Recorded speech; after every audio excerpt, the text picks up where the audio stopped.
আল্লাহর পয়গম্বর ডাকতে কয়, হে জিবরাইল, আমার আবু যার গফারি সাহাবীদের মধ্যে সবচেয়ে গরীব সাহাবী, নিজের জন্য ভালো একটা বাড়ি ঘর কোনো সময় বানাইতে পারে নাই, নিজের জন্য বাড়ি নাই, ঘর নাই, দামি কোনো পোশাক তার শরীরের মধ্যে নাই।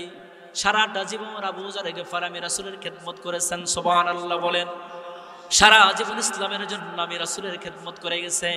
সেই গরীব সাহাবী, তাকে তুমি সব আসমানের ফেরেশতারা চেনে, এটা কি খুশির খবর না? জোরে বলেন। পয়গম্বর দিছে একটা, আমিও একটাই দিলাম, দুইটা দিতে পারবো না, এই জন্য তোমাকে একটাই দিলাম। হযরত আলী বলেন যে স্বপ্নে দেখলাম আমি তো কাউকে বলি নাই, এই কথা আপনি কেমনে জানলেন? হযরত আলী রাদিয়াল্লাহু, হযরত ওমর বললেন আল্লাহ পাক জানাই, তাই আমি জানি। সুবহানাল্লাহ। আল্লাহর পয়গম্বর আরবি সাল্লাল্লাহু আলাইহি ওয়াসাল্লাম দুনিয়ার জমিনে আসলেন, মানুষকে কালেমার দাওয়াত দেওয়ার জন্য কালেমার কথা বললেন। একমাত্র আসমানের মালিকের সামনে মাথা নত হবে, এই মাথাটা কোনো মূর্তির সামনে নত হবে না, কোনো জালেমের সামনে নত হবে না। মুসলমান ইমানদারের মাথা একমাত্র নত হবে আমার আল্লাহর সামনে। জোরে বলেন, কার সামনে? আরো জোরে বলেন। আল্লাহ রাব্বুল আলামিনের পয়গম্বর জানায়া দিলেন, কালেমার দাওয়াত পৌঁছায়া দিলেন। আর দুনিয়ার মানুষ, মক্কার ওই কাফের বেঈমানেরা আস্তে আস্তে করে পয়গম্বরে হাতে হাত রেখে কালেমা পড়লেন, হাতে হাত রেখে দলে দলে মুসলমান হয়ে গেল। মুসলমান ভাইরা আমার, বাবাজি, আল্লাহর পয়গম্বর আরবি সাল্লাল্লাহু আলাইহি ওয়াসাল্লামের ভূমিকা ছিল মুসলমানগণ। আল্লাহর পয়গম্বর অসহায়দের পাশে দাঁড়াইতেন, বেদবার পাশে দাঁড়াইছেন। যার খাবার নাই খাবারের ব্যবস্থা করে দিয়েছেন, যার বাড়ি নাই ঘর নাই বাড়ি ঘরের ব্যবস্থা করে দিয়েছেন, যাদের অসুস্থ হয়েছেন চিকিৎসা করার ব্যবস্থা করেছেন, যাদের যে সমস্যা আল্লাহর পয়গম্বর চলে যেতেন। পয়গম্বর দরদের নবী, মায়ার নবী, কলিজার টুকরা নবী আমার, ওই মানুষের দুঃখী মানুষের পাশে দাঁড়ায়া দাঁড়ায়া আল্লাহর পয়গম্বর এই ইসলামের সুশীতল ছায়াটাকে সুন্দর করে কায়েম করতে, প্রতিষ্ঠিত করেছে। সেই পয়গম্বরের সাহাবী হযরত আবু যর গফারি রাদিয়াল্লাহু তাআলা আনহু আল্লাহর পয়গম্বরের হাতে হাত দিয়ে কালেমা পড়েছেন, ঈমানের আমল করেছেন। এমন ভাবে আসমানের মালিককে মেনে নিয়েছেন আর শুনেছেন। আল্লাহ রাব্বুল আলামিনের পয়গম্বর যখন আল্লাহর পয়গম্বর এই কালেমার দাওয়াত দিয়ে মুসলমানদেরকে নিয়ে আসতেন, আল্লাহর পয়গম্বরের কালেমা পড়ে যখন কাফেররা মুসলমান হয়েছে, সাহাবায়ে কেরাম এত দামি হয়েছেন আল্লাহর পয়গম্বরের কালেমার মেহনতের মাধ্যম দিয়া। সাহাবায়ে কেরাম এত ঈমান পাকা হয়ে গেছে, শক্তিশালী হয়ে গেছে, সাহাবায়ে কেরাম দামি হয়ে গেছে। কত দামি হয়েছে পয়গম্বরের কথা মানার কারণে। আল্লাহ পাক রব্বুল আলামিন কোরআনে হাকিমের সূরাতুল হাশরের 7 নম্বর আয়াতের শেষ অংশে বলেন, আল্লাহ পাক রব্বুল আলামিন বলেন, মা আতাকুমুর রাসূলু ফাখুযুহু ওয়া মা নাহাকুম আনহু ফান্তাহু ওয়াত্তাকুল্লাহ। আল্লাহু আকবার বলেন। আল্লাহ পাক রব্বুল আলামিন জানায় দিলেন, পয়গম্বর, ওগো আমার হাবিব, দোস্ত আমার, আপনি तमाम পৃথিবীর মানুষকে জানায়া দেন, শোনায়া দেন, দুনিয়ার মানুষ যদি একমাত্র আমি আল্লাহ পাককে রাজি আর খুশি করে জান্নাতি হতে চায়, কি হতে চায়? জোরে বলেন। মানুষ যদি 1 নম্বর ইমানদার হতে চায়, মানুষ যদি ঈমান আর আমলে জান্নাতি হতে চায়, আল্লাহ পাক রব্বুল আলামিন জানায়া দিলেন, হাবিব, আপনি মানুষকে জানায়া দেন তারা যেন আপনি রাসূল যা করতে বলেছেন তাই করে, আপনি যা নিষেধ করেছেন তা যেন ছেড়ে দেয়। এটা যদি তারা করতে পারে, আল্লাহর পয়গম্বর যা করতে বলছেন তাই করতে হবে রে মুসলমান। বুঝে আসলেও করতে হবে, বুঝে না আসলেও করতে হবে, কারণ পয়গম্বর বলেছেন। আবার পয়গম্বর যেটা নিষেধ করেছেন আল্লাহ পাক বলেন ওটা বুঝে আসলেও ছাড়তে হবে, বুঝে না আসলেও ছাড়তে হবে। দুইটা কাজ যদি করতে পারো, আল্লাহ পাক জানা দিলেন, নিঃসন্দেহে তোমরা হবে 1 নম্বরের ঈমানওয়ালা মুসলমান। 1 নম্বরে মুসলমান হয়েছে সাহাবায়ে কেরাম। আল্লাহর পয়গম্বর যা করতে বলেছেন তাই করছে, আল্লাহর পয়গম্বর যা ছাড়তে বলেছেন ছেড়ে দিয়েছে। যার কারণে সাহাবায়ে কেরাম দামি হয়ে গেলেন, ঈমানওয়ালা হয়ে গেলেন। কেমন দামি! আল্লাহ রাব্বুল আলামিন সাহাবায়ে কেরামদের ব্যাপারে সূরা তাওবার 100 নম্বর আয়াতের মধ্যে জানা দিলেন, ওয়াস-সাবিকুনাল আউওয়ালুনা মিনাল মুহাজিরিন মিনাল মুহাজিরিন ওয়াল আনসারি ওয়াল্লাযীনা ইত্তাবাউহুম বিইহসান রাদিয়াল্লাহু আনহুম ওয়া রাদু আনহু ওয়া আ'আদ্দা লাহুম জান্নাতিন তাজরি তাহতাহাল আনহার। আল্লাহু আকবার বলেন। আল্লাহ পাক জানা দিলেন ওই সমস্ত সাহাবা কিরামদের ব্যাপারে আল্লাহ রাব্বুল আলামিন সূরা তাওবার 100 নম্বর আয়াতের মধ্যে ঘোষণা করলেন, এ আমার উম্মাহ বান্দা বান্দিরা শুনে নাও। পয়গম্বরকে জানা দিলেন, হাবিব আমার, দোস্ত আমার, আপনি শোনায়া দেন আপনার সাহাবা কিরাম চাই তার আনসার হোক আর মুহাজির হোক, ধনী হোক আর গরিব হোক, কালা হোক আর সাদা হোক, যে কোনো বর্ণের হোক আর যে কোনো গোত্রের হোক না কেন, আপনার প্রত্যেকটা সাহাবী বিনা শর্তে তারা আমার জান্নাতের মেহমান। সাহাবা কিরামদের ব্যাপারে কোনো কি নাই, হাসরের ময়দানে প্রশ্ন হবে না, বিনা শর্তে তারা জান্নাতি। সাহাবা কিরাম দামি হইলেন কেন? সাহাবা কিরাম এত দামি কেন? কারণ সাহাবা কিরাম আল্লাহর পয়গম্বরের প্রতিটি কথাকে মেনে নিয়েছেন, এ টু জেড মেনে নিয়েছেন, প্রশ্ন করে নাই। এই জন্য সাহাবা কিরাম দামি হয়ে গেলেন। কিরকম দামি? আল্লাহর পয়গম্বর আরবি সাল্লাল্লাহু আলাইহি ওয়াসাল্লাম হাদিসে পাকের মধ্যে বলেন, এই যে প্রচন্ড শীতের সময়, এখন পৌষের শীত মুসলমান, এখন তো আর শীত তেমন নাই, কিন্তু ওই সময় এত শীত ছিল। আজ থেকে 10 বছর 20 বছর আগেও শীত ছিল না, ছিল না? জোরে বলেন। পৌষের শীত, আগুন আগুন মানে অগ্রহণ পৌষে প্রচন্ড শীত, হাড় কাঁপানো শীত ছিল। আমরা ছোটবেলায় দেখেছি, ছোটবেলায় তো শীতের এত গরম পোশাক ছিল না, ছিল কি বাজার? আমরা ছোটবেলায় দেখেছি মায়ের কাপড় পেঁচায়া গলায় বেঁধে দিত, অথবা বাবার একটা লুঙ্গি অথবা সেরা ফাটা কোনো কাপড় আমাদেরকে দেখেছি আমরা। আপনারা দেখেছেন কিনা জানি না। আমার মা আমাকে কাপড় বেঁধে দিয়েছেন, এর গরম পোশাক ছিল না বাজান। ওই সময় ওই হালকা পাতা সেরা ফাটা পোশাক বেঁধেই আমরা কিন্তু রমজানের রোজাও রেখেছি, ঠিক না? ঠিক জোরে বলেন। মা শেষ রাতে ডাক দিয়েছে সেহরি খাওয়ার জন্য, আমরা কাঁপতে কাঁপতে ভাত খেয়েছি। ভুল বললাম? এখন তো আর ওইরকম শীত নাই। মুসলমান ভাইয়ের আমার, বাবাজি, আল্লাহর পয়গম্বরের সময় এই প্রচন্ড শীত। একদিন শীতের সকালবেলা আল্লাহর পয়গম্বর বসে আছেন মসজিদে নববীর পাশে। কার পাশে? জোরে বলেন, আরো জোরে বলেন, কার পাশে বসে আছেন? আল্লাহর পয়গম্বর নবী মুহাম্মদুর রাসূলুল্লাহ সাল্লাল্লাহু আলাইহি ওয়াসাল্লাম পয়গম্বর মসজিদে নববীর সামনে বসে বসে বয়ান করতেছেন, একা একাই বসে বসে সেখানে কথা বলতেছিলেন। ঠিক এমন সময় আল্লাহর পয়গম্বরের একজন সাহাবী, তার নাম হযরত আবু যর গফারি রাদিয়াল্লাহু তাআলা আনহু। কি নাম? জোরে বলেন। হযরত আবু যর গফারি রাদিয়াল্লাহু তাআলা আনহু রাস্তা দিয়ে যায়, আল্লাহর পয়গম্বরের কাছে বসে আসলেন হযরত জিবরাইল আমিন। হযরত জিবরাইল আমিন চলে আসলেন, আল্লাহর পয়গম্বরের সামনে বসে গেলেন। আল্লাহর পয়গম্বরের সামনে বসে গিয়া হযরত আবু যর গফারি রাদিয়াল্লাহু তাআলা আনহু রাস্তা দিয়ে যায়। এমন সময় হযরত জিবরাইল আমিন কিনে আল্লাহর পয়গম্বর বসে বসে কথা বলতেছেন শীতের সকালবেলা। আল্লাহর পয়গম্বর কথা বলেন, জিবরাইল আমিন সামনে বসে আছেন। এমন সময় জিবরাইল আমিন ডাক দিয়ে বলতেছেন, ইয়া রাসূলুল্লাহ, ইয়া হাবিবাল্লাহ, নবীজি, ওই যে দেখেন আপনার একজন সাহাবী, তার নাম আমি জানি, ওই যে দেখেন চাদর গায়ে দিয়া নিজের চেহারাকে ঢেকে নিয়ে রাস্তা দিয়ে হেঁটে যায়, মাথা নিচের দিক দিয়ে রাস্তার ডান পাশ দাদবের সাথে অত্যন্ত মুআদ্দাবান তরিকার মধ্যে আপনার সাহাবী রাস্তা দিয়ে মাথা নিচু করে হেঁটে যাইতেছে। রাস্তার আদব কয় প্রকার? জোরে বলেন।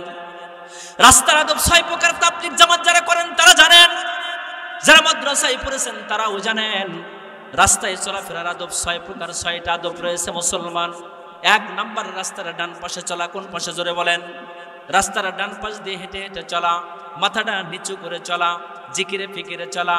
তার মানে হলো যে কোনো সময় আমার মুহূর্তের মধ্যে আজরাইল আসতে পারে না পারে না? জোরে বলেন। অবশ্যই আসতে পারে।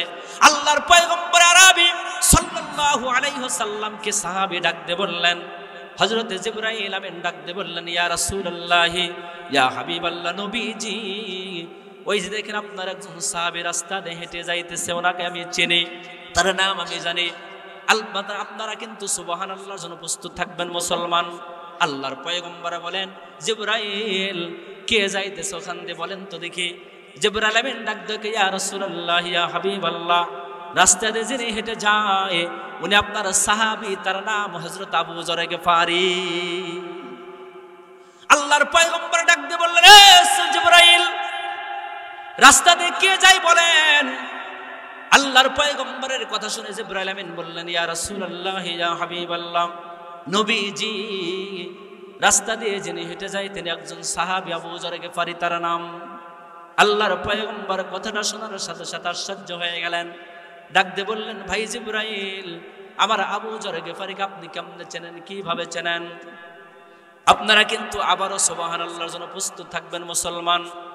জিবরাইল আমিন ডাক দিয়ে, ইয়া রাসূলুল্লাহ, ইয়া হাবিবাল্লাহ, নবীজি আপনারা আবু যর গিফারিকে শুধুমাত্র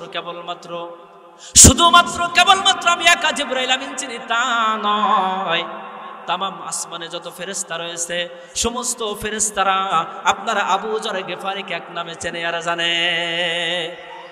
সুবহানাল্লাহ জোরে বলেন। মুসলমানের আওয়াজে আওয়াজ করে বলেন সুবহানাল্লাহ। জিবরাইল ডাক দিয়ে বলে, ইয়া রাসূলুল্লাহ, ইয়া হাবিবাল্লাহ, নবীজি আপনার আবু যর গিফারিকে শুধু আমি একাই চিনি তা নয়, তামাম আসমানের সকল ফেরেশতারা আপনার আবু যর গিফারিকে এক নামে চেনে আর জানে। কথাটা শোনার সাথে সাথে আল্লাহর পয়গম্বর চোখের পানি ছেড়ে দিলেন। চোখের পানি ছেড়ে দিয়ে কান্নায় ভেঙে পড়লেন। আল্লাহর পয়গম্বর চোখের পানি ফেলে কাঁদতেছেন। জিবরাইল আমিন ডাক দিয়ে বললেন, ইয়া রাসূলুল্লাহ, ইয়া হাবিবাল্লাহ, নবীজি আমি কি কোনো কথা বলে আপনাকে আঘাত দিলাম নাকি, কষ্ট দিলাম নাকি? আপনি কেন কাঁদেন? কি হয়েছে, আপনারা কাঁদতেছেন কেন? ও আল্লাহর পয়গম্বর, আমি কি কোনো কথা বলে কষ্ট দিলাম? কেন কাঁদতেছেন? আপনি যদি কাঁদেন আল্লাহর আদালতে আমি তো মুখ দেখাইতে পারবো না, আমি জিবরাইল অপরাধী হয়ে যাব। মেহেরবানি করে আমার কথায় যদি কষ্ট পেয়ে থাকেন ক্ষমা করে দিবেন। আল্লাহর পয়গম্বর ডাক দিয়ে কয়, জিবরাইল না না, ভয় পাওয়ার কোনো কারণ নাই, টেনশনের কিছু নাই। জিবরাইল চোখের পানির আলাদা কোনো রং হয় না, এই জন্য বোঝানো যায় না কোনটা আনন্দের পানি আর কোনটা বেদনার পানি। ঠিক না ঠিক জোরে বলেন। আনন্দের পানি আর কোনটা আনন্দের পানি, কোনটা বেদনার পানি বোঝানো যায় না। পানি যেহেতু চোখের পানি একটাই কালার হয়, একটাই রং হয়। আল্লাহর পয়গম্বর ডাক দিয়ে কয়, জিবরাইল আমি কাঁদতেছি আমার দুঃখের কারণে না, তোমার কোনো কথার কারণে আমি আঘাত পাই নাই, কষ্ট পাই নাই। এই জিবরাইল আমি কাঁদতেছি আনন্দের কারণে, খুশিতে। কারণ অনেক সময় মানুষ কিন্তু খুশির মাঝেও কাঁদে। ঠিক না ঠিক জোরে বলেন। মানুষ দুঃখের মাঝে থেকে অনেক সময় হাসে।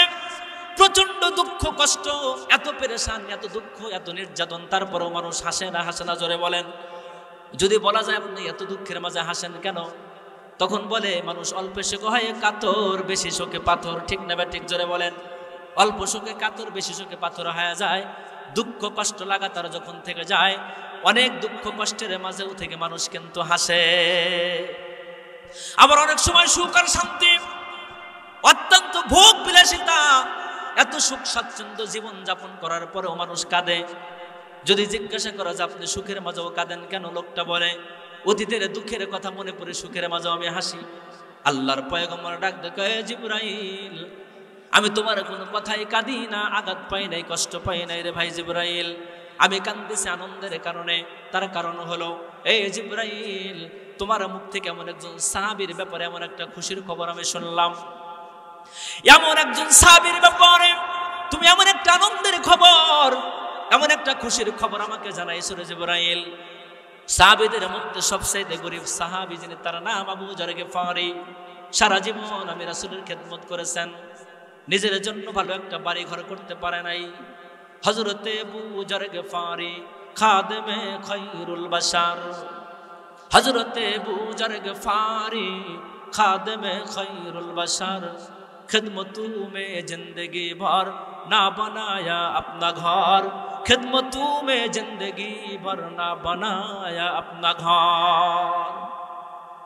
আল্লাহর পয়গম্বর ডাকতে কয়, হে জিবরাইল আমার আবু যর গিফারি সাহাবীদের মধ্যে সবচেয়ে গরীব সাহাবী, নিজের জন্য ভালো একটা বাড়ি ঘর কোনো সময় বানাইতে পারে নাই। নিজের জন্য বাড়ি নাই, ঘর নাই, দামি কোনো পোশাক তার শরীরের মধ্যে নাই। সারাটা জীবন আবু যর গিফারি আমি রাসূলের খেদমত করেছেন। সুবহানাল্লাহ বলেন। সারা জীবন ইসলামের জন্য আমি রাসূলের খেদমত করে গেছে। সেই গরীব সাহাবী, তাকে তুমি সব আসমানের ফেরেশতারা চেনে। এটা কি খুশির খবর না জোরে বলেন। কয় এমন একটা খুশির খবর শোনার পর আমি পয়গম্বর চোখের পানি ধরে রাখতে পারি নাই, আনন্দে আপ্লুত হইয়া চোখের পানি বের হয়ে গেছে। আল্লাহর পয়গম্বর ডাকতে কয়, জিবরাইল তবে তোমার কাছে একটা জিনিস আমি জানতে চাই, আমার বোনটা বড় জানতে মনে চাই, বলো তো আমার সাহাবী আবু যর গিফারির এমন কি আমল রয়েছে যে আমলের কারণে তোমরা সবাই তাকে চেনো আর জানো? কি এমন আমল আপনাদের জানার ইচ্ছা আছে না নাই? জোরে বলেন। আল্লাহর পয়গম্বর জিবরাইলকে ডাক দিয়ে বললেন, ভাই জিবরাইল কি এমন আমল যে আমলের কারণে আমার আবু যরকে তোমরা সবাই চেনো আর জানো? আল্লাহর পয়গম্বরের প্রশ্নে জিবরাইল আমিন ডাক দিয়ে বললেন, ইয়া রাসূলুল্লাহ, ইয়া হাবিবাল্লাহ, নবীজি আপনার আবু যর গিফারির খুব বেশি বড় আমল তা না, আপনার আবু যর গিফারির জিন্দেগির দুইটা আমল। জোরে বলেন কয়টা আমল? আরো জোরে বলতে হবে মুসলমান। এ সকল এলাকার মুসলমান বাবাজি, আমার মা বোনেরা যারা বয়ান শুনতেছেন গভীর মনোযোগ দিয়ে শুনতে হবে রে মুসলমান মা বোনেরা, আমার বাবাজিরা। আল্লাহর পয়গম্বরকে জিবরাইল বললেন, ইয়া রাসূলুল্লাহ, ইয়া হাবিবাল্লাহ, পয়গম্বর আপনার আবু যর গিফারির জিন্দেগির দুইটা আমল। জোরে বলেন কয়টা? আরো জোরে বলেন। দুইটা আমল এমন রয়েছে আল্লাহর কাছে প্রিয়, যেই দুইটা আমলের বিনিময়ে আল্লাহ পাক ফেরেশতারা তাকে চেনে আর জানে। এক নম্বর আমল, জিবরাইল আমিন বললেন, ইয়া রাসূলুল্লাহ, ইয়া হাবিবাল্লাহ, ওগো দয়ার নবী, মায়ার নবী জি শোনেন, আপনার আবু যর গিফারির এক নম্বর আমল হলো ওয়ালি নাফসিহি সগীরুন। সুবহানাল্লাহ বলেন। জিবরাইল বললেন, ইয়া রাসূলুল্লাহ, ইয়া হাবিবাল্লাহ, আপনার সাহাবী আবু যর গিফারির এক নম্বরের আমল হলো নিজেকে সবসময় ছোট মনে করে, গুনাহগার মনে করে। আর আমরা নিজেকে কি মনে করি বলেন তো? আমরা নিজেকে মনে করি ঘরের হাক, মানে আমরা সবাই নিজেকে মনে করি হাম, আর সবাইকে মনে করি গ্রামে মানে একটা ঘরের খাম। ঠিক না ভাই? ঠিক জোরে বলেন। আমরা মনে করি নিজেকে হাম, সবাই হলো ঘরের খাম, তার মানে আমি অনেক বড়, আমি মানে বড় হয়ে গেছি, আমি কোটিপতি, আমি মাস্তান, আমি মিনিস্টার, আমি মানে জজ, এরকম নিজেকে মাস্তান মনে করি, ক্যাডার মনে করি, আমি ইমাম সাহেব, আমি নেতা সাহেব, আমি অমুক সাহেব, আমি ফুস মানে জাজ সাহেব, আমি এরকম ভাবে দোরা সাহেব মনে করে না। কিন্তু না না, আল্লাহর ফেরেশতা জিবরাইল বললেন, ইয়া রাসূলুল্লাহ, ইয়া হাবিবাল্লাহ, নবীজি আপনার আবু যর গিফারির জিন্দেগির এক নম্বর আমল হলো লিনাফসিহি সগীরুন। সবসময় নিজেকে ছোট মনে করে, গুনাহগার মনে করে। আর ডাক দিয়ে বলে, আল্লাহ পাক রব্বুল আলামিন দুনিয়াতে যত মানুষ পাঠাইছেন তাদের মধ্যে সবচেয়ে গুনাহগার মানুষ আমি আবু যর গিফারি। নিজেই নিজেকে ডাক ডাকে, আবু যর তোমার মতো গুনাহগার মানুষ আর পৃথিবীর জমিনে একজন মানুষও নাই।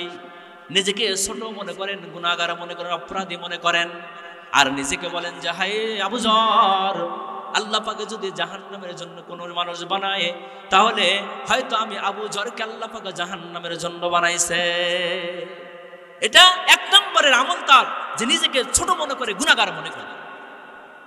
দুই নম্বরের একটা আমল ওয়ালি কাসরাতি তিলাওয়াতি সূরাতুল ইখলাস। আল্লাহু আকবার বলেন। জিবরাইল বললেন, ইয়া রাসূলুল্লাহ, ইয়া হাবিবাল্লাহ, নবীজি আপনার আবু যর গিফারের দুই নম্বরের আমল হলো সে বেশি বেশি করে সূরাতুল ইখলাসের তেলাওয়াত করে। কিসের সূরা? জোরে বলেন। কুল হুর সূরা যেটা আছে ইখলাস বলা হয়, সূরাতুল ইখলাসের তেলাওয়াত করে। কেন করে?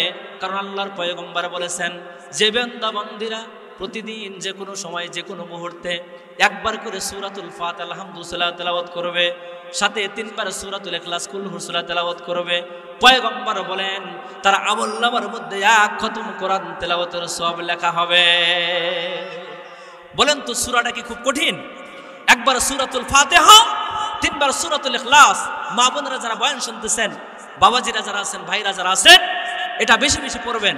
একবার করে সূরা ফাতিহা, তিনবার সূরাতুল ইখলাস পড়বেন, এক খতম কোরআন তেলাওয়াতের সওয়াব আমলনামায় লেখা হবে। আল্লাহর পয়গম্বরকে জিবরাইল ডাকতে বললেন, ইয়া রাসূলুল্লাহ, ইয়া হাবিবাল্লাহ, নবীজি আপনারা আবু যর গিফারির দুই নম্বরের আমল হলো বেশি বেশি সূরা ইখলাস পড়ে। এই দুইটা আমল আল্লাহর কাছে এত ভালো লাগছেন, প্রিয় লাগছেন, আল্লাহ রাব্বুল আলামিন এই দুইটা আমলের বিনিময়ে আল্লাহ পাক রব্বুল আলামিন এই দুইটা আমলের কারণে আসমানের ফেরেশতারা যে ফেরেশতাদেরকে নিয়ে আল্লাহ পাক আবু যর গিফারির আলোচনা আল্লাহ পাক রব্বুল আলামিন আসমানে করে বেড়ায়। এত আমলের কারণে মাটির তৈরি ফেরেশতা, মানে মাটির তৈরি এই মানুষগুলা তাদের দাম এত বেড়ে গেছে, নূরের তৈরি ফেরেশতারাও মাটির তৈরি মানুষের আলোচনা প্রশংসা করতে থাকে। সুবহানাল্লাহ। শুধু এতটুকুই নয় রে মুসলমান ভাইরা, আল্লাহর পয়গম্বরের কলিজার টুকরা হযরত ফাতেমা রাদিয়াল্লাহু তাআলা আনহার নাম আপনারা জানেন না? জানেন না? আম্মা জান হযরত ফাতেমা রাদিয়াল্লাহু তাআলা আনহা, আম্মা জান হযরত ফাতেমা রাদিয়াল্লাহু তাআলা আনহার স্বামী যিনি আল্লাহর পয়গম্বরের কলিজার টুকরা হযরত ফাতেমা রাদিয়াল্লাহু তাআলা আনহার স্বামী হযরত আলী রাদিয়াল্লাহু তাআলা আনহু, আল্লাহর পয়গম্বর যাদেরকে হাতে গড়াইছিলেন সৈনিক, তাদের মধ্যে হযরত আলী রাদিয়াল্লাহু তাআলা আনহু একজন অন্যতম। আল্লাহর পয়গম্বর যার ব্যাপারে বলেন, ক্বালান নবী সাল্লাল্লাহু আলাইহি ওয়াসাল্লাম আনা মাদিনাতুল ইলমি ওয়া আলিয়ুন বাবুহা, আও কামা ক্বালান নবী আলাইহিস সালাতু ওয়াস সালাম। আল্লাহর পয়গম্বর বলেন, আমি হইলাম ইলমের শহর, আর হযরত আলী রাদিয়াল্লাহু তাআলা আনহু সেই শহরের দরজা। সেই হযরত আলী রাদিয়াল্লাহু তাআলা আনহু কত দামি, কি পরিমাণ ইলম আল্লাহ পাক তাকে দান করেছিলেন। একদিনকার একটা ঘটনা বলে সামনের দিকে যাব রে মুসলমান, সময় শেষের দিকে। হযরত আলী রাদিয়াল্লাহু তাআলা আনহু, হযরত আলী রাদিয়াল্লাহু তাআলা আনহু কিরকম মানুষ ছিলেন? হযরত আলী রাদিয়াল্লাহু তাআলা আনহু কিরকম দাম আল্লাহ পাকের কাছে ছিল, কি পরিমাণ ইলম ছিল, কি পরিমাণ আমল ছিল। আল্লাহ পাক রব্বুল আলামিন যাকে স্বপ্নের মাধ্যমে জান্নাতের খেজুর খাওয়ায়া দিয়েছে, স্বপ্নের মাধ্যমে জান্নাতের খেজুর দুনিয়াতে খাওয়াইছেন যাকে, তিনি হলেন হযরত আলী রাদিয়াল্লাহু তাআলা আনহু। সুবহানাল্লাহ। হাদিসে পাক কিতাবের মধ্যে আসছে, ইসলামের ইতিহাসের মধ্যে লেখা হয় হযরত আলী রাদিয়াল্লাহু তাআলা আনহু আল্লাহর পয়গম্বরের ইন্তেকালের পরে, ওয়াফাতের পরে মুসলমানদের দ্বিতীয় নম্বরের খলিফা, তার নাম হযরত ওমর ফারুক রাদিয়াল্লাহু তাআলা আনহু। মুসলমানদের দ্বিতীয় খলিফার নাম কি বাজান জোরে বলেন? হযরত ওমর ফারুক রাদিয়াল্লাহু তাআলা আনহুর শাসন আমল হযরত আলী রাদিয়াল্লাহু তাআলা আনহু একদিন বিছানার মধ্যে ঘুমাচ্ছেন, রাতের বেলায় বিছানার মধ্যে ঘুমাচ্ছেন হযরত আলী রাদিয়াল্লাহু তাআলা আনহু। আপনারা বলুন তো, দুনিয়ার মানুষ আমরা যারা আছি, আমরা রাতের বেলায় স্বপ্ন দেখি না? দেখি না? কথা কয় না? স্বপ্ন দেখেন না? মানুষ ঘুমাইলে স্বপ্ন দেখবে, এটাই স্বাভাবিক। কি স্বপ্ন দেখে? যে লোকটা বাদাম বিক্রি করে, ওই দিন পরে কয় লাগে বাদাম বাদাম, ওই ঘুমের মধ্যেও কয় লাগে বাদাম বাদাম। স্ত্রী ডাক দেখো, তুমি ঘুমের মধ্যেও বাদাম বেছো? কয় না? কয় না? অনেকে আছে বল খেলে, ওই এক লোক বলে মানে ফুটবল খেলার অভ্যাস, তো এই বল খেলে স্বপ্নের ভিতরে দেখে যে শর্ট একটা মেয়েরা স্ত্রীকে খাটের উপর থেকে নিচে নামাই দিচ্ছে। স্ত্রী ঘুমের মধ্যে তো পড়ে গেছে, পরেই তো চিকরে চিকরেছে, এ বাপুরে ভূত আইছে, দেওয়া আইছে, দানব আইছে, কালী আইছে, দুর্গা আইছে। আশেপাশে মানে শ্বশুর শাশুড়ি যাও জেলে উঠে আইছে, কি হয়েছে এত রাত্রিতে, রাত বাজে একটা, তোমার কাছে আবার জেনটেন কন থেকে আসলো। তো ডাক দেখা যে আমি আসলাম খাটের উপরে, নিচে আসলাম কেমনে, কে যেন আমাকে একটা শট মারলো, এক শটে একবার বিছানা থেকে আমরা মাটি দিয়ে আসছি। স্বামী বেচারা মাথা নিজ দিক দিয়ে করতেছে, আমার এই বল খেলায় সর্বনাশের মন। কি হয়েছে? আমি স্বপ্নে দেখতেছি প্লান্টি মারতেছি। কি কয়? প্লান্টি মারে না? মারে না? কয় স্বপ্নের মধ্যে দেখতেছি প্লান্টি মারতেছি, শট মারছি বলে, আর শট না দেখছে বইয়ের হলো পিঠে, এক শটে একবারে খাটের নিচে। মানে যেরকম মানুষ স্বপ্ন দাও এরকম, ঠিক না? ঠিক জোরে বলে। রাগ করলেন আপনারা? আল্লাহর পয়গম্বর সাহাবা কিরাম কেমন স্বপ্ন দেখেন? হযরত আলী রাদিয়াল্লাহু তাআলা আনহু বিছানার মধ্যে ঘুমা রয়েছেন রাতের বেলায়। আপনারা কিন্তু সকলেই সুবহানাল্লাহ জোরে বলার জন্য রেডি থাকবেন বাজান। হযরত আলী রাদিয়াল্লাহু তাআলা আনহু স্বপ্নের ভিতরে বার দেখতেছেন মসজিদে নববীতে ফজরের আযান হয়ে গেছে। হযরত আলী রাদিয়াল্লাহু তাআলা আনহু মসজিদে গেলেন, স্বপ্নে দেখতেছেন, কিন্তু কিসের মাধ্যমে জোরে বলেন? স্বপ্নে দেখেন মসজিদে নববীতে আযান হয়ে গেছে। হযরত আলী রাদিয়াল্লাহু তাআলা আনহু মসজিদে চলে গেলেন। যাওয়ার পরে গিয়ে দেখতেছেন হযরত ওমর ফারুক রাদিয়াল্লাহু তাআলা আনহু ইমামতি করে ফজরের নামাজ পড়লেন। হযরত আলী রাদিয়াল্লাহু তাআলা আনহু পিছনে ইক্তেদা করলেন। নামাজ কমপ্লিট হয়ে গেল। আল্লাহর পয়গম্বরের সাহাবী হযরত আলী রাদিয়াল্লাহু তাআলা আনহু দেখেন নামাজের পরে বসা অবস্থায় মধ্যবয়সী একজন মহিলা ঝুড়ির মধ্যে কিছু খেজুর নিয়ে হাজির হয়ে গেছে। কি নিয়ে জোরে বলেন? ঝুড়ির মধ্যে কিছু খেজুর নিয়ে আসছেন।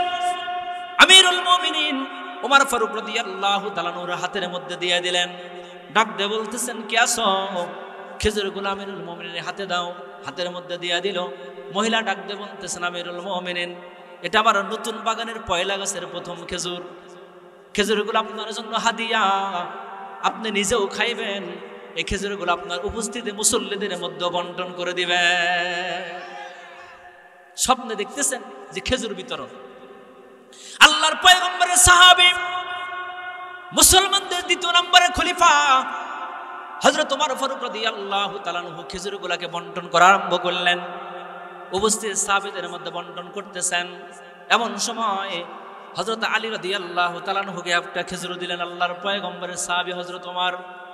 হযরত আলী রাদিয়াল্লাহু তাআলা আনহু ডেকে বলেন, ওগো আমিরুল মুমিনিন, জুরের মধ্যে তারও মেলা খেজুর দেখা যাইতেছে, অনেক খেজুর দেখা যায়, সবাইকে একটা একটা করে দিয়ে দিলেন। আলী ডাক দিয়ে বলতেছেন, আমিরুল মুমিনিন, আরো বহু খেজুর দেখা যায়, একটাই দিলেন, আর একটা খেজুর আমাকে দেওয়া যায় নাকি? একটাই খেজুর দিলেন, ওগো আমিরুল মুমিনিন, আমাকে কি আর একটা খেজুর দেওয়া যায় না? আমিরুল মুমিনিন ডাক দিয়ে বলতেছেন, আলী, তুমি স্বপ্নের মধ্যে কয়টা খেজুর পাইছো? কথা কয় না। হযরত আলী রাদিয়াল্লাহু তাআলা আনহু ডাক দিয়ে বলতেছেন, আল্লাহর পয়গম্বর স্বপ্নের ভিতরে তোমাকে একটা খেজুর দিয়েছেন, তাই তোমাকে একটাই দিলাম। সুবহানাল্লাহ বলেন। হযরত আলী রাদিয়াল্লাহু তাআলা আনহু স্বপ্নের ভিতরে দেখছেন যে আল্লাহর পয়গম্বর আরবি সাল্লাল্লাহু আলাইহি ওয়াসাল্লামের পিছনে নামাজ পড়লেন। নামাজের পর একজন মহিলা খেজুর নিয়ে এসে ডাক দিয়ে বলতেছেন, ওগো নবীজি, এটা আমার নতুন বাগানের পয়লা গাছের প্রথম খেজুর, আপনার জন্য হাদিয়া, নিজেও খাইবেন, সাহাবীদের মাঝে বন্টন করে দিবেন। আল্লাহর পয়গম্বর খেজুরগুলো বন্টন করলেন, হযরত আলীকেও একটা দিয়েছিলেন। এজন্য হযরত ওমর ডাক দিয়ে বলতেছেন, আলী রে, খেজুর দুইটা চাও, দিতে পারবো না, কারণ স্বপ্নের যুগে পয়গম্বর তোমাকে একটাই দিছে। পয়গম্বর দিছে একটা, আমিও একটাই দিলাম, দুইটা দিতে পারবো না, এই জন্য তোমাকে একটাই দিলাম। হযরত আলী বলেন যে স্বপ্নে দেখলাম আমি তো কাউকে বলি নাই, এই কথা আপনি কেমনে জানলেন? হযরত আলী রাদিয়াল্লাহু হযরত ওমর বললেন, আল্লাহ পাক জানাই, তাই আমি জানি। সুবহানাল্লাহ। এ মুসলমান ভাইয়ের আমার বাবাজি, সেই হযরত আলী রাদিয়াল্লাহু তাআলা আনহু কত বড় মানুষ ছিলেন। হযরত আলী রাদিয়াল্লাহু তাআলা আনহু একদিন হযরত ফাতেমা রাদিয়াল্লাহু তাআলা আনহা অসুস্থ হয়ে গেছেন, প্রচন্ড জ্বর। আমাদের জ্বর হয় না হযরত আমাদের বিবিদের জ্বর হইলে অনেক স্বামী আছে ওষুধ কিনা দেয় না, কি কিনা দেয় না, আছে না? অসুখ হইলে, অসুখ হইলে, এই আমাদের দেশে কিছু মানে হাড় কাঁপতে আছে, এমন শয়তান হারামজাদা, অসুখ হইলে পারে একটু যদি কানতালা গরম হয়, কি তালা, কানতালা গরম হয়, হ্যাঁ, এই বগলতলা যদি গরম হয়, হারামজাদা যায় ফাইল নিয়ে এসে ওষুধের দোকানে যায় 500 টাকা বিল করে।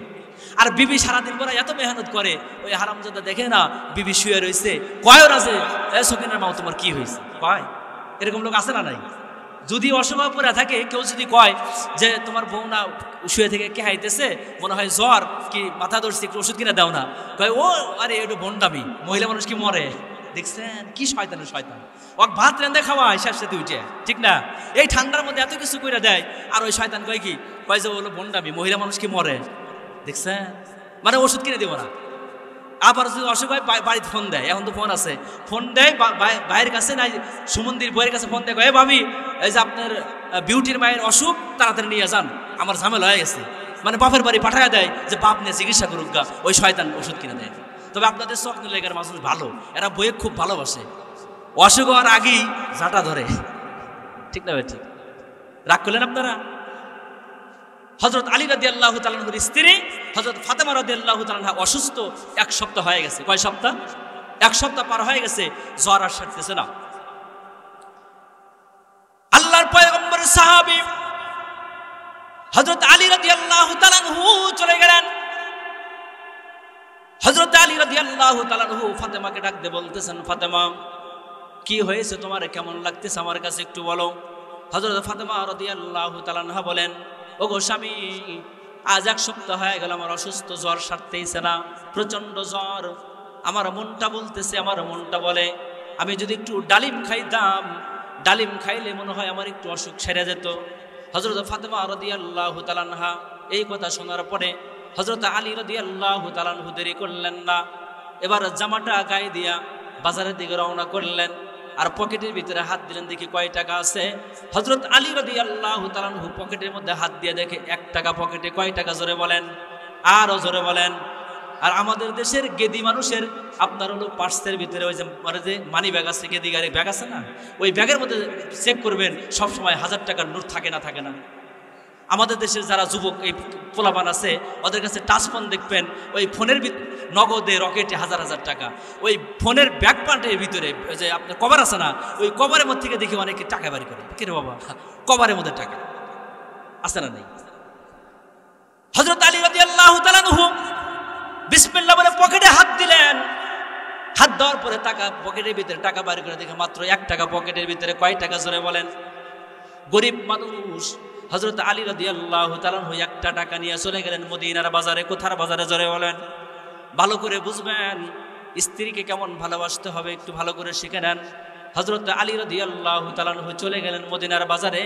যাওয়ার পরে এবার মদিনার পুরা বাজারে ঘুরলেন, কিন্তু টাকা দেখতেছে না।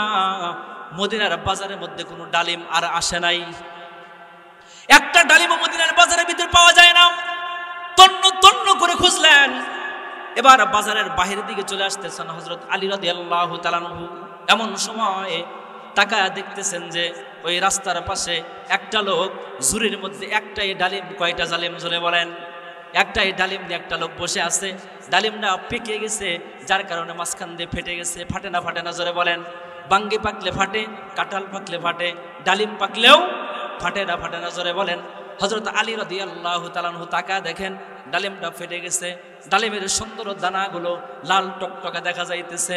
হযরত আলী রাদিয়াল্লাহু তাআলা আনহু ডালিমের লোকটার কাছে চলে গেলেন, ডাক দিয়ে বললেন, ভাই আপনারা ডালিমটা কি বিক্রি করবেন? বললেন যে হ্যাঁ বিক্রি করব, তবে নগদে হইলে বিক্রি করব, বাকিতে কিন্তু বিক্রি হবে না। হযরত আলী রাদিয়াল্লাহু তাআলা আনহু বললেন, কয় টাকা দাম নেবা? লোকটা বলে, আমার ডালিমের মূল্য হলো 1 টাকা। ডালিমওয়ালা বলতেছে 1 টাকা হলে ডালিম বিক্রি করব, বাকিতে নয়। হযরত আলী রাদিয়াল্লাহু তাআলা আনহু বললেন, ভাই আমার কাছে 1 টাকাই আছে, বেশি দিতে পারবো না। ঠিক আছে, এবার টাকাটা দেন, ডালিম নিয়ে যান। ডালিম উঠাইয়া দিলেন। হযরত আলী 1 টাকা বাড়ি করে ডালিমওয়ালাকে দিয়ে দিলেন। হযরত আলী রাদিয়াল্লাহু তাআলা আনহু স্ত্রী অসুস্থ, 7 দিন পার হয়ে গেছে। বিবির মায়া মমতা ভালোবাসা নিয়া ডালিমটা নিয়া হযরত আলী রাদিয়াল্লাহু তাআলা আনহু বাজার থেকে বাহির হয়ে বাড়ির দিকে রওনা দিলেন। এমন সময় বাজার থেকে একটু খানিকটা যাওয়ার পরে টাকা দেখতেছে রাস্তার ভিতরে একটা মধ্যবয়সী, মানে শেষ বয়সের দিকে, বৃদ্ধ বয়স হয়ে গেছে, প্রায় এরকম হবে, একজন বৃদ্ধা বয়সী একজন মহিলা মানুষ অসুস্থ অবস্থায় বোঝা যায়, চেহারার ভিতরে তাকাইলেই বোঝা যায় যেন অসুস্থ। এই বৃদ্ধ মহিলা একা একা ওই বাজারের মানে সাইডে রাস্তার পাশে বসে আছে। হযরত আলী ডাকতে বললেন, বুড়িমা, সূর্য পুরো পশ্চিম আকাশে চলে গেছে, হয়তো একটু পরেই সূর্য পশ্চিম আকাশে অস্তমিত হয়ে যাবে। মা গো, এখানে তো কেউ নাই, একটু পরেই মানে দিনের আলো নিভে যাবে, রাতের আধারটা ঘনে নেমে আসবে। আপনি অসুস্থ মানুষ, আশেপাশে কোনো লোকজন আপনারা নাই, একা একা এখানে বসে আছেন কেন? কি হয়েছে আপনার? মহিলা চোখের পানি ছেড়ে দিয়ে কাঁদতেছে না, ডাক দেখায়, আলী রে, তুমি তো গরিব মানুষ, কি বলবো তোমার কাছে? আমার ছেলে নাই, মেয়ে নাই, আমার স্বামী দুনিয়াতে বেঁচে নাই। আরে আমি 1 সপ্তাহ হলো প্রচন্ড জ্বর, আমার ঠান্ডা, প্রচন্ড জ্বরের কারণে শরীরটা আমার ভালো নাই। আলী, এখান থেকে কত ধনী কোটিপতি মানুষ চলে গেল, যাতায়াত করলো বাজার থেকে, কত মানুষকে আমি বললাম একটু দাঁড়াও, আমার কিছু কথা শুনে যাও, কিন্তু না, মদিনার বাজার থেকে কোনো ধনী মানুষ আমার কোনো কথা তারা কর্ণপাত করে নাই, আমার কথাটা তারা শোনার জন্য প্রয়োজন মনে করে নাই। আলী, তুমি গরিব মানুষ, আমি জানি, তুমি আমার কথাটা শুনে কি আমার সমস্যা সমাধান করতে পারবা নাকি? হযরত আলী রাদিয়াল্লাহু তাআলা আনহু বললেন, বুড়ি মা, এতস্ত না করে, লজ্জা না করে, ভয় না পেয়ে বলুন আপনার কি সমস্যা, দেখে সমাধান করা যায় কিনা। সব সমস্যার সমাধানকারী কে? জোরে বলেন, আরো জোরে বলেন। সব সমস্যার সমাধানকারী আল্লাহ, মানুষ হলো উসিলা, ঠিক না বা ঠিক? জোরে বলেন, কার মাধ্যমে কি করবে আল্লাহই ভালো জানে। হযরত আলী রাদিয়াল্লাহু তাআলা আনহু বলেন, মা গো, বলেন গরিবের ব্যথা গরিব বোঝে, ঠিক না বা ঠিক? জোরে বলেন, গরিবের বেদনা গরিব বোঝে, ধনীর বেদনা মানে গরিবের বেদনা ধনী মানুষ বোঝে না, প্রধানমন্ত্রী বোঝে না, এদেশের আওয়ামী লীগের যারা চোর ছিল তারাও বোঝে না, এমপি মন্ত্রী যারা চাউল চুরি করে, মানুষের কম্বল চুরি করে, যারা রড চুরি করে রটের পরিবর্তে ব্রিজে বাঁশ দিয়ে দেয়, ওরা বাংলাদেশের গরিবের দুঃখ বোঝে না। হযরত আলী ডাকতে বলেন, ইমাম, বলো তোমার কি দুঃখ, আল্লাহ পাক ফয়সালা করবে। বুড়িমা ডাকতে বললেন, আমার মনটা একটু ডালিম খাইলে মনে হয় অসুখ ভালো হয়ে যেত। কি খাইলে? জোরে বলেন। ডালিম খাইতে মন চায়, আমার কাছে কোনো টাকা নাই। হযরত আলী রাদিয়াল্লাহু তাআলা আনহুর কাছে ডালিম কয়টা? আর জোরে বলেন, রোগী কয়জন? কথা কয় না। রোগী হলো 2 জন, ডালিম হলো একটা। হযরত আলী বিপাকে পড়ে গেলেন, চিন্তা করলেন, কলিজার টুকরা, পয়গম্বরের কলিজার টুকরা হযরত ফাতেমা, আমি গরিব মানুষ, আমার সাথে আল্লাহর পয়গম্বর নিজের মেয়েটাকে বিয়ে দিলেন, আমাকে ভালোবেসে নিজের কলিজার টুকরা মেয়েটাকে আমার আলীর সঙ্গে বিয়ে দিচ্ছেন। এতদিন সংসার করলাম, অথচ আমি আলী গবাবের কারণে, টাকার অভাবে আমি আমার স্ত্রীকে ভালো খাবার খাওয়াইতে পারি নাই, ভালো কোনো পোশাক আমি পরাইতে পারি নাই। হযরত ফাতেমা কোনোদিন অভিযোগ করে নাই, ওগো আলী, আপনি আমাকে ভালো কাপড় দিলেন না, ভালো পোশাক দিলেন না, এই কথা কোনোদিনও হযরত ফাতেমা রাদিয়াল্লাহু তাআলা আনহা কারো কাছে অভিযোগ করে নাই। আমাদের দেশে অনেক মা বোন আছে, দেখবেন আমাদের মা চাচিদেরকে দেখছি কত কষ্ট তারা করছে, সিরা কাপড় পরে থাকছে, কোনোদিন স্বামীর বিরুদ্ধে অভিযোগ করে নাই। আমাদের মা চাচিরা না খায়া থাকছে, পান্তা খাইছে, ময়দা দিয়া জাউ রান্না করে খাইছে। মা চাচিরা কোনোদিন বাবার বাড়ি যা স্বামীর বিরুদ্ধে অভিযোগ করে নাই। অথচ আজকের আমাদের দেশের মা বোনেরা আইএ পাস করে, বিএ পাস করে, এরকম ডিগ্রি পাস করার মেয়েরা স্বামীর বিরুদ্ধে অভিযোগ আছে না নাই? স্বামীর বিরুদ্ধে অভিযোগ, আদালতে যা দেখেন হাজার হাজার স্ত্রী তার স্বামীর বিরুদ্ধে মামলা করছে। তার মানে সারা জীবন সংসার করবে, ভালো কাপড় চোপড় দিবেন, মানে ভালো কাপড় দিচ্ছেন, গয়না দিচ্ছেন, সাবান দিচ্ছেন, আইলানা, মাস্কারা, হাই হিল আছে না নাই? এখনকার কি কি নাম আছে, এগুলো মা বোন কেনে আর ব্যবহার করে। স্বামী থাকলেই দেয় না, স্বামীর সামনে দেয় না। স্বামীর সামনে দেখবেন চুল এলোমেলো, সেরা কাপড়, এখানে কালি, ওখানে বালি, মানে নানান রকম। আর যেই দুলাভাইয়ের বাড়ি যায় দেখবেন যে কপালে নোক্তা, তারপরে ঠোঁটের মধ্যে লটকা পিস, এরপরে চোখের মধ্যে মাস্কারা, হ্যাঁ, এরকম দিয়া হাই হিল পরিয়া আমাদের দেশের মায়েরা, আমাদের দেশের যুবতী বোনেরা স্বামীর বাড়ি থেকে দুলাভাইয়ের বাড়ি যায়। কথা কয় না। আর দেখবেন যে ভালো কাপড় এনে দিয়েছেন, দামি দামি 3 পিস, মন ভরে নাই। একদিন একটু কাপড় এনেছেন, একটা রং কেটে গেছে, এই দোষটা কি আপনার? আপনার কাপড়ওয়ালা বলছেন যে ভাই আমার বউকল রিনা খানের মতো। কার মতো?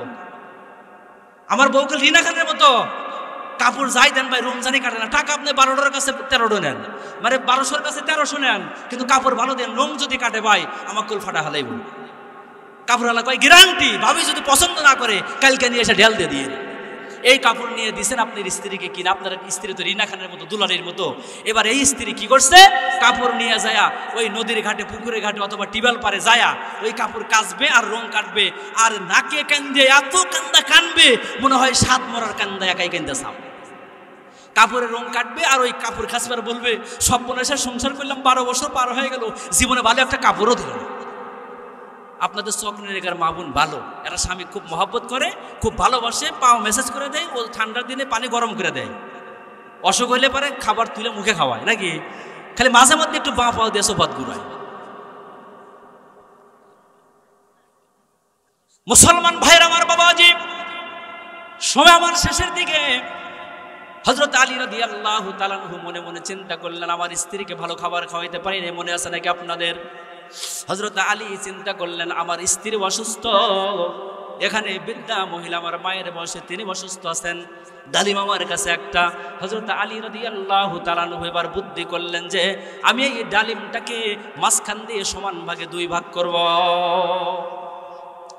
ডালিমটাকে 2 ভাগ করে 1 ভাগ ডালিম আল্লাহর বান্দি মহিলাকে হযরত আলী রাদিয়াল্লাহু তাআলা আনহু ডাক দিয়ে বললেন, বুড়িমা, এই যে অর্ধেকটা ডালিম আপনাকে দিলাম, অর্ধেকটা আমার স্ত্রীর জন্য নিয়ে যাব, এই যে নেন, অর্ধেক ডালিম আপনি খেয়ে নেন।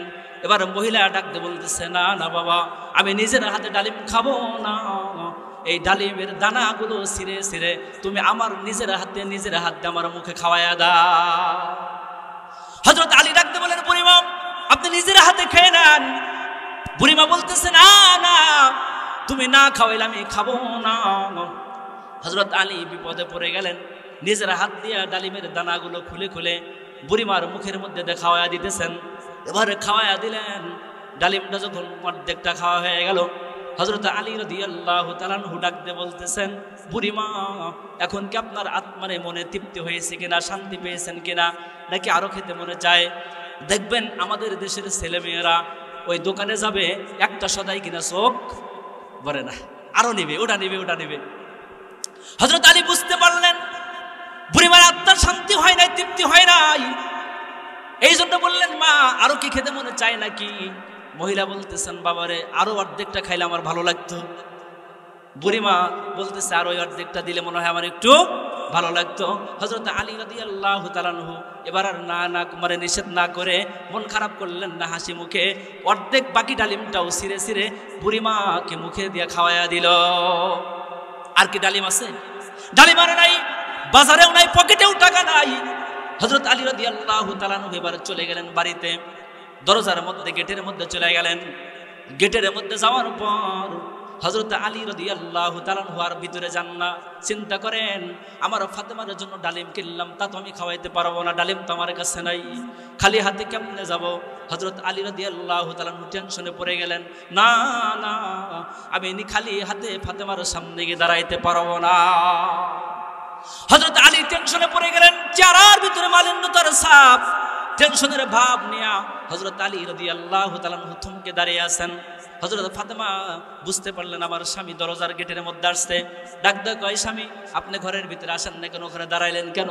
হযরত আলী কোনো কথা বলেন না, দাঁড়ায় রয়েছেন আর চোখের পানি ফেলাইতেছেন। আল্লাহ আমি আমার ফাতেমাকে শেষ আশাটা, তার একটা অসুস্থ অবস্থার এই আশাটাও পূরণ করতে পারলাম না, কেমন হতভাগা স্বামী আমি, এটা টেনশন করতেছেন হযরত আলী রাদিয়াল্লাহু তাআলা আনহু। এমন সময় হযরত আলী রাদিয়াল্লাহু তাআলা আনহু দাঁড়িয়ে আছেন। পিছন থেকে আপনারা কিন্তু জোরে সোরে সুবহানাল্লাহ বলার জন্য রেডি থাকবেন বাজান।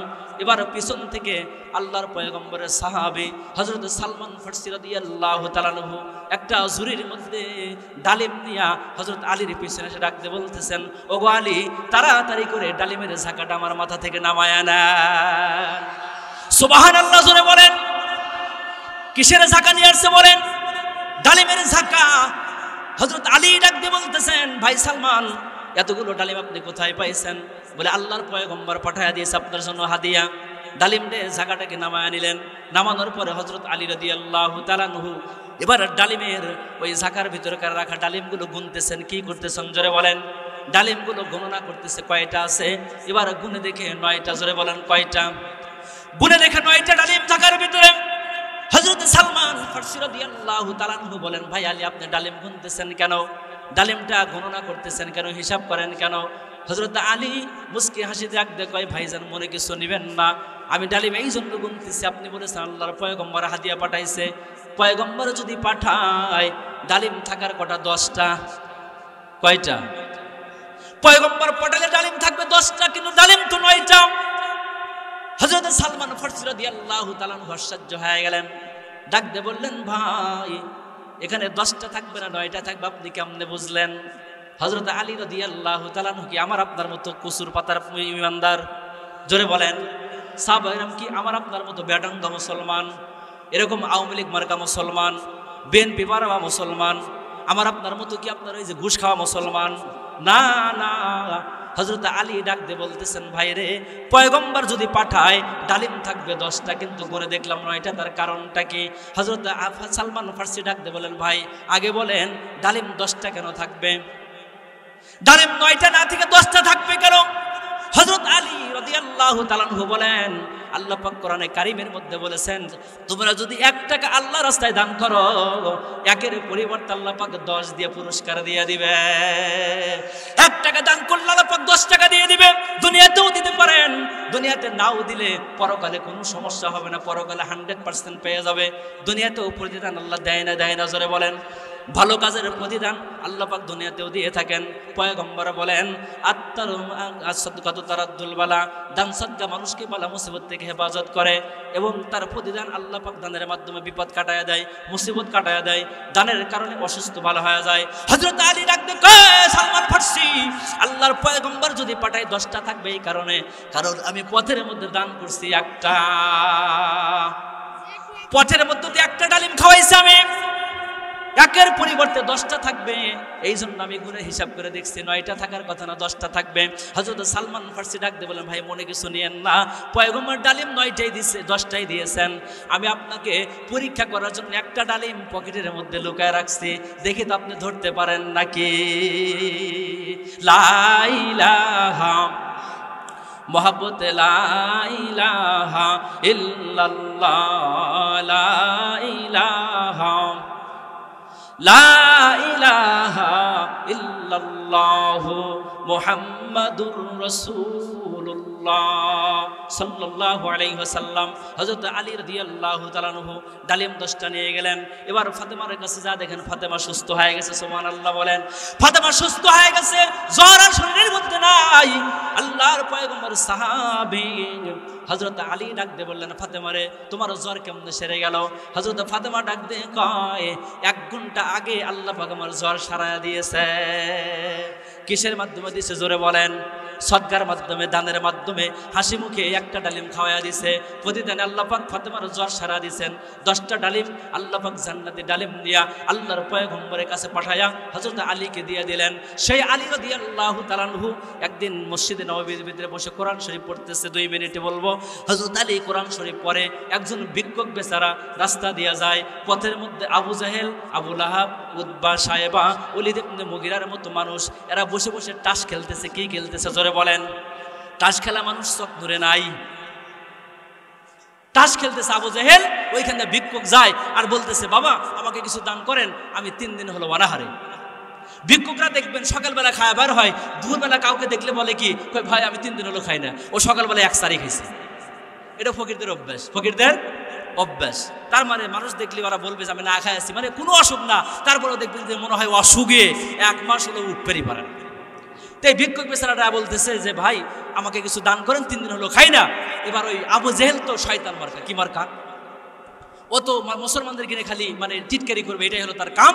এবার বলতেছে, শোনো আমাদের কাছে দেওয়ার মতো কিছু নাই, টাকা নাই, পয়সা নাই, আমরা বসে বসে তাস খেলতেছি। তবে শোনো একটা কথা বলি, আমরা দিতে পারবো না, তবে যে দান করবে এরকম একটা লোক দেখা দিই, তার কাছে যাও। কে? ওই যে দেখো মসজিদের মধ্যে, আগেকার মসজিদ কি টাইলস করা ছিল? এরকম বিল্ডিং ছিল? এরকম ভাবে ওয়াল ছিল? কিছুই ছিল না, খড়পাতার ঘর দিয়ে মসজিদ। আরে হযরত আলী রাদিয়াল্লাহু তাআলা ওই মসজিদের ভিতরে চট পইরা একটা চট গায়ে দিয়ে কোরআন শরীফ পড়ে। আবু জাহেল কয় যাও, যায় দেখো ওইখানে একটা লোক কোরআন শরীফ পড়তেছে, ওই লোকের কাছে যাও, ও খালি হাতে ফিরে দেয় না, দিবেই কেন আগে কিছু। ভিক্ষুক গেলেন হযরত আলীর কাছে, যা বলতেছেন, ওগো আলী আপনি বলে খুব দানবীর ধনী মানুষ। হযরত আলী ডাকতে বললেন, না আমি ধনী মানুষ না, আমি দানবীর অত বড় না, তবে কে পাঠাইছে তোমাকে বলো। কয় ওই যে 4-5 জন লোক আপনার কাছে পাঠাইলো ধনী মানুষ। হযরত আলী রাদিয়াল্লাহু তাআলা মাথাটা উঁকি মারলেন, তাকায় দেখে আবু জাহেল, উতবা, সাইবা আর ওই ওলীদ মুগিরা। হযরত আলী রাদিয়াল্লাহু তাআলা বুঝতে বাকি থাকলো যে আমাকে নিয়ে খেলা করবে, ওরা মজা করবে, বিদ্রুপ করবে। এ মুসলমান হযরত আলী ডাক দিয়ে বললেন, বাবাজি শোনেন, যেহেতু আপনি আমার কাছে আসছেন, দেওয়ার মতো কোনো টাকা আমার কাছে নাই, তবে শোনেন আমি একটা জিনিস আপনাকে দেব, একটু আপনারা ডান হাতটা আমার কাছে দেন। ভিক্ষুক বেচারা ডান হাত দিয়ে দিল। হযরত আলী রাদিয়াল্লাহু তাআলা আনহু কিতাবের মধ্যে লেখে, হযরত আলী লোকটার ডান হাতের মধ্যে একটা ফু দিলেন। কি দিলেন জোরে বলেন? ফু দিয়া দিয়া বললেন যে মুঠ পাকাও, শক্ত করে পাকাইল। লোকটা কয় 4 টাকা দেয় ফু। মুঠ পাকা দিলেন শক্ত করে, কয় বাম হাত দাও, বাম হাতও দিল, ফু দিয়া দিল, মুঠ পাকা দিল। কয় 2টা মুঠ শক্ত করে ধরো। এবার ধরলেন, ডাক দিয়ে কয় শোনো, এই মুঠটি যে মানে পাকাইলা, এই মুষ্টিটা রাস্তার ভিতরে কিন্তু খোলা যাবে না, একদম বাড়িতে যা মুষ্টিটা খুলবা। লোকটা কি খুশি হয়েছে? খুশি? ভিক্ষুককে টাকা চাইলে 2 টাকা দেন, নগদ খুশি। যদি কালকে দেখা করে 500 টাকা দেবো, ভিক্ষুককে বলছে সব বনে সে টিহা দিব, বিশ্বাস করবো? নগদে খুশি। ভিক্ষুক চিন্তা করতেছে, চাইলাম টাকা দিল ফু, ফুয়ের মধ্যে কি মানি আছে আল্লাহ ভালো জানে, আমি যে খুলমু আগুন ধরে কি পুড়েই যায় নাকি, ম্যাজিক খেলাই দিল নাকি, টেনশন একটা পড়ে গেছে। লোকটা যায় ওই আবু জেহেলের কাছ দিয়ে যায়। এবার ওরা কয় দাঁড়া, কি দিছে তো? কয় দেখান যাবে না। কি কয়? যা দিছে দেখান যাবে না। আবু জেহেল ওরা বলতেছে আমরা না দেখে তো যেতেই দেবো না। ও শক্ত করে মুঠ ধরছে, বলতেছে আমি খুলতে দেবো না, বাড়িতে যা খুলবো। আর ওরা বলতেছে না দেখে ছাড়বো না। এবার রাস্তার মধ্যে পারাপারি শুরু হয়ে গেল, জড়াজড়ি। ওরা হলো 4-5 জন, ভিক্ষুক হলো একা। পারা কি সম্ভব? সম্ভব? কখনোই সম্ভব হতে পারে না। সন্ত্রাসী যদি 2-3 জন হয় আর আপনি যদি একা হন, পারবেন? ওদের কাছে রাইফেল আছে, বন্দুক আছে, চাইনিজ কুড়াল আছে, আপনাকে মেরে ফেলাবে। আমি গত বছর মাহফিল করে আসতেছিল রানিক গ্রাম থেকে, চন্দ্রকোনা একটা গ্রাম আছে না কাঠেরপুলের আগে, ওই দিক দিয়ে ঢুকছি তো বাইপাস হয়ে, বাঁশের ঝাড়ের কাছে যে আসছি, আমার সাথে আর একটা লোক আছে, তো যেই আসছি মোটরসাইকেল নিয়ে, সামনে দেখি যে দড়ি বানছে। কি বানছে? মোটা দড়ি বেঁধে ফেলাইছে। এবার আমার যে গাড়ি চালাইতেছে মোটরসাইকেল, ও বলতেছে হুজুর সামনে না যাওয়া যাবে না। যে মোটরসাইকেল ব্রেক করছে না, 4-5 জন তো আসছে, সব মাংকি টুপি পরা। আয়সা একজন আমার এখানে পিস্তল ধরছে, আর একজন ছুরি ধরছে। আমার যে ড্রাইভার ও খালি কাঁপতেছে, কয় হুজুর আমার তো ওজন নষ্ট হয়ে গেল। আমি গেলাম টেনশন নাই, আল্লাহ ভরসা। ওদেরকে বললাম যে ভাই সমস্যা নাকি তোমাদের? কয় হুজুর অনেকক্ষণ হলো আসি তো, রাত তখন 2টা বাজে। বলতেছে সেই 10টার পর থেকে আসি কিন্তু পাই নাই এ পর্যন্ত। তা আপনি ওইখান থেকে আসতেছেন, আমাদের ইনফরমেশনের লোক আছে ফকিরতলা, কয় ওখান থেকে বলে দিছে যে সামনে কাস্টমার আছে, যাইতেছে, তোমরা তৈয়ার থাকো। তো দেখলাম যে হুজুর টুজুর যাইন, রাতটা তো কাটছি, সকালবেলা নাস্তার টাকা তো লাগবে। এ হুজুর মনে কিছু নিয়েন না, বেশি কিছু লাগবে না, অন্তত আমরা 5 জন আছি, 5000 টাকা দিয়ে যান। বললাম যে তোরা তো ইনসাফ ভিত্তিক সন্ত্রাসী রে বাবা, মোটরসাইকেলও নিল না, মারলেও না, আবার মোবাইল টোবাইলও কেড়ে নিল না, বুঝছেন? কয় হুজুর মনে কিছু নেই না, দেন কিছু দিয়ে যান। তা আমি এক পকেটে হাত দিয়ে দেখি 3000 টাকা। বললাম বাবা এটা নিলে চলে? কয় হুজুর আর কি নাই আপনার কাছে? দেখছেন মিথ্যা কথা বলা যায় না। তা বললাম যে টাকা তো আছে, সব কিছু তোমাকে করে দিই, আমারও তো বউ সওয়াল আছে, তো টাকা রেখা আমাকে কি? রাত দেখলাম কষ্ট করে। কয় ঠিক আছে হুজুর যান না। দেখছেন অগাস্ট পারা তো কঠিন। এবার হজরত ওই ভিক্ষুক বেচারা একা, ওরা 4-5 জন বলতেছে মুখ খোলো, আর হজরত ওই লোকটা বলতেছে না মুখ খোলা যাবে না, এই মুষ্টির মধ্যে কি আছে এটা পরে দেখা হবে, আমি বাড়িতে যাব। এবার 4-5 জন মিলে পারাপারি লোকটা দিল টানাটানি। এখন এই মুষ্টি খুলতে পারবে কি পারবে না, নাকি বাড়িতে যা খুলবে, ওর মধ্যে কি আছে আপনাদের জানার ইচ্ছা আছে? কার কার আছে? সম্মানিত ভাইরা, এবার ওই ওরা আবু জাহেল বলতেছে হাত খোলো। এবার হাত খুললেন। আপনারা কিন্তু আবারও সুবহানাল্লাহ বলার জন্য প্রস্তুত থাকবেন। এবার যখনই ফকির বেটা হাত খুলছে, হাত খোলার সাথে সাথে দেখতেছে আল বিদায় ওয়ান নেহা নামক কিতাবের মধ্যে আসছে, হাত খোলার সাথে সাথেই টাকা দেখতেছে 2টা হাতের মধ্যে একদম স্বর্ণের 2টা মুদ্রা। সুবহানাল্লাহ জোরে বলে। স্বর্ণ মুদ্রা 2টা 2 হাতের মধ্যে দিয়ে দিয়েছেন। হযরত আলী দিয়েছিলেন কি? ফু। হয়ে গেছে স্বর্ণ মুদ্রা, একটাও 2 নাম্বার না, 1 নাম্বার ক্যারেট, 1 নাম্বার খাঁটি স্বর্ণের টাকা। সুবহানাল্লাহ জোরে বলে। হযরত আলী বিশ্বাস করেছিলেন কাকে? চলে গেলেন হযরত আলীর কাছে, যা বললেন যে আপনি দিলেন, ফু হয়ে গেল স্বর্ণ মুদ্রা। হযরত আলী রাদিয়াল্লাহু তাআলা বললেন আমি শুধুমাত্র তোমার হাতে, 1 হাতের মধ্যে বিসমিল্লাহির রহমানির রহিম বলে তোমার হাতের মধ্যে ফুৎকার দিছি, আর 1 হাতের মধ্যেও শুধুমাত্র বিসমিল্লাহির রহমানির রহিম বলে তোমার 2 হাতে ফুৎকার দিয়ে দিছি। বিসমিল্লাহর বরকতে কোরআনের মালিক আল্লাহ রাব্বুল আলামিন তোমার 2টা হাতের মধ্যে স্বর্ণকে, ওই ফুগুলোকে স্বর্ণ মুদ্রা বানিয়ে দিয়েছেন। ওই আল্লাহ পাক পারেন না? পারেন না? সে আল্লাহ পাক আছে না নাই? আল্লাহ পাক আছেন। কিয়ামত শুধু আল্লাহ পাক, তার অতীত নাই মানে ভবিষ্যৎ নাই, আল্লাহ পাক সব সময় আছেন, সব সময় তার জন্য। তিনি মরবেন না, তার কোনো মরণ নাই। তিনি খান না, পান করেন না, তার কোনো স্ত্রী নাই, সন্তান নাই, শরীক নাই। লা শারীকা লাহু ওয়ালা জিদ্দা লাহু ওয়ালা নিদ্দা লাহু ওয়ালা মিসলা লাহু ওয়ালা মাসিলা লাহু। তিনিই হলেন আমাদের আল্লাহ। আমি আপনাদেরকে উদ্যত আহ্বান জানাবো, আমরা একটা কথাই বলতে চাই, নৌকার ধানের শীষ 2 সাপের একই বিষ। আমরা আওয়ামী লীগকে দেখেছি 17 বছর এদেশের মানুষের উপর, ইসলামের উপর অত্যাচার করেছে, আলেমদের জন্য আয়না ঘরে রেখেছে, আলেমদেরকে রিমান্ডে নিয়েছে। আমরা বাংলাদেশ সেই স্বৈর শাসক হাসিনা পালায় গেছে, আবার মাঝে মধ্যে কয় যে আমি পাশেই আছি, যে কোনো মুহূর্তে বাংলাদেশে ঢুকবো। আমি কই এই হারামজাদি তুই ঢোক, আমরা তো ওটাই চাই। তুই ফট করে ঢুকবো, চট করে কানে বসছি লাগে আয়না ঘরে ঢুকাবো। যে আয়না ঘরে আলেমদেরকে রাখছিলি, ওই আয়না ঘর আওয়ামী লীগের হাসিনা সহ, ওই কাউয়া কাদের সহ, টাকলু মুরাদ সহ, সালমান এফ রহমান সহ, যতগুলা হাসানুল্লাহ কিনু এবং রাশেদ খান মেনন, মুরগি চোরা শাহরিয়ার কবির সহ আওয়ামী লীগের ওই সন্ত্রাসীদেরকে ধরে ধরে তাদের তৈরি করা আয়না ঘরের মধ্যে আমরা ঢুকাবই ঢুকাবো। কি মনে করছো দাঁত ভেঙে ফেলবো? দাঁত ভেঙে ফেলবো তোদের। অনেক জ্বালাইছো 17 বছর, আর জ্বালানোর সুযোগ নাই।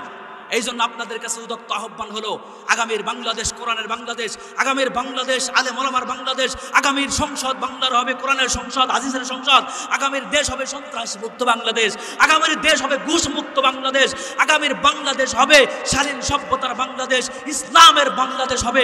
সেই ক্ষেত্রে আপনাদের কাছে আহ্বান থাকবে, ধানের শীষে না, নৌকা মার্কা না, লাঙ্গলে না, অন্য কোনো বস্তুবাদী নয়, ভোট দিবেন দাড়িপাল্লা মার্কা, ভোট দিবেন রিক্সা মার্কা, ভোট দিবেন হাত পাকা মার্কা। নারায়ে তাকবীর, নারায়ে তাকবীর। দিন ইসলাম, দিন ইসলাম। ওলামায়ে কেরাম যেখানে, আলেম ওলামা যেখানে, কোরআন সুন্নাহ যেখানে, আল্লাহ পাক আমাদের প্রত্যেককে কবুল করে সকলে পড়ে আমিন। ওয়া আখিরি দাওয়ানা আনিল হামদুলিল্লাহি রাব্বিল আলামিন। আসসালামু আলাইকুম ওয়া রাহমাতুল্লাহি ওয়া বারাকাতুহু।